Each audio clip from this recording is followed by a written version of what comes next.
aksi nyata 1.4 pada modul 1 penerapan keyakinan ras dan segitiga restitusi itu ada 7 materi. Yang pertama itu sudah dilalui oleh Bu Rizky Mila dan selanjutnya adalah saya, yaitu disiplin positif. Tujuannya adalah menjelaskan makna disiplin positif dan mengamati penerapannya di lingkungan sekolah kita, serta kaitan teori kontrol dengan 3 motivasi perilaku manusia. Lanjut, pentingnya memilih dan menentukan nilai-nilai kebajikan yang akan diyakini. Terima kasih. Nah, terima kasih dulu di situ. Diyakini dan disepakati seluruh warga sekolah. Apapun itu disepakati seluruh warga sekolah, antara lain guru, terutama langsung kepada peserta didik. Disiplin positif itu harus disepakati oleh warga sekolah, antara lain guru, peserta didik, kemudian juga tenaga kependidikan, itu harus disepakati. Nah, sedangkan dalam budaya kita, makna kata disiplin itu dimaknai oleh sebuah hukuman atau kaitannya dengan peraturan. Peraturan itu yang biasanya kita cenderung dengan kata-kata demi kedisiplinan. Yang katakan Ki Dewantara menyatakan bahwa untuk mencapai kemerdekaan dalam konteks pendidikan kita saat ini, untuk menciptakan murid yang merdeka, syarat utamanya adalah harus ada disiplin yang kuat. Kita tidak bisa menuju merdeka belajar, merdeka mengajar kalau tidak memiliki disiplin, betul? Setuju? Setuju. Ya, karena memang itu kuncinya, disiplin. Selama ini saya lihat, karena kita angkat memang materinya ini karena anak-anak hampir semuanya kehilangan kedisiplinannya. Betul ya, Bu? Terima kasih. Tetapi di sini disiplin yang dimaksud itu adalah disiplin diri yang memiliki motivasi secara internal. Apa motivasi internal? Dari dalam diri, betul sekali, Bu. Dari dalam diri. Selama ini yang kita berusaha untuk mencoba mendisiplinkan anak-anak, kecenderungan dari eksternal. Faktor apa itu? Karena faktor Ketakutan. takut terlambat, takut dihukum, takut dimarahi, takut dikurangi poin. Bukan atas kesadaran sendiri. Ini yang perlu kita tumbuhkan kepada peserta didik kita. Sebelum ke peserta didik, ada sebuah cermin.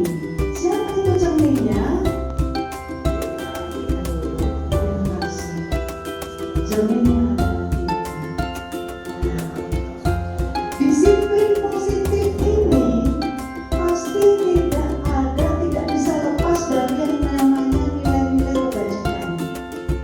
Nilai-nilai yang baik yang harus ada dalam anak-anak kita. Gaungkan itu yang namanya profil pelajar Pancasila, kemudian kita gaungkan itu namanya Undang-Undang Dasar 1945, yang dimana itu landasan kita. Kita juga sudah bercerita tentang Ki Hajar Dewantara adalah Bapak Pendidikan. Tetapi sudahkah anak-anak meyakini bahwa memiliki, bahkan tahu apa nilai-nilai kebajikan itu?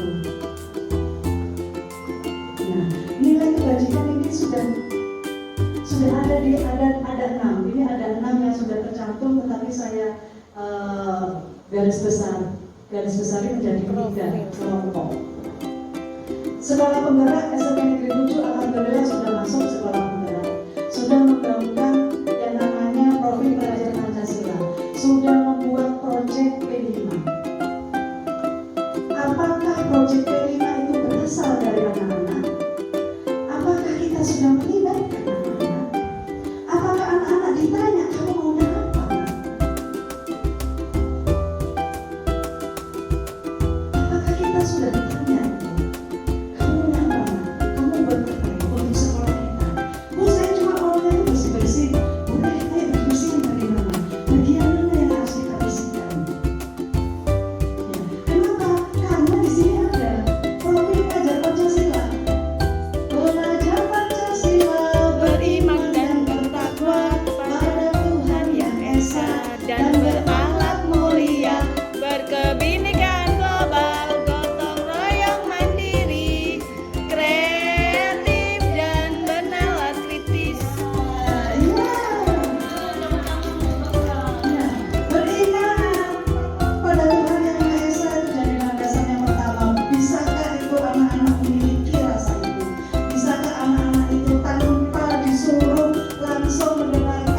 itu menjadi pelajar yang bertakwa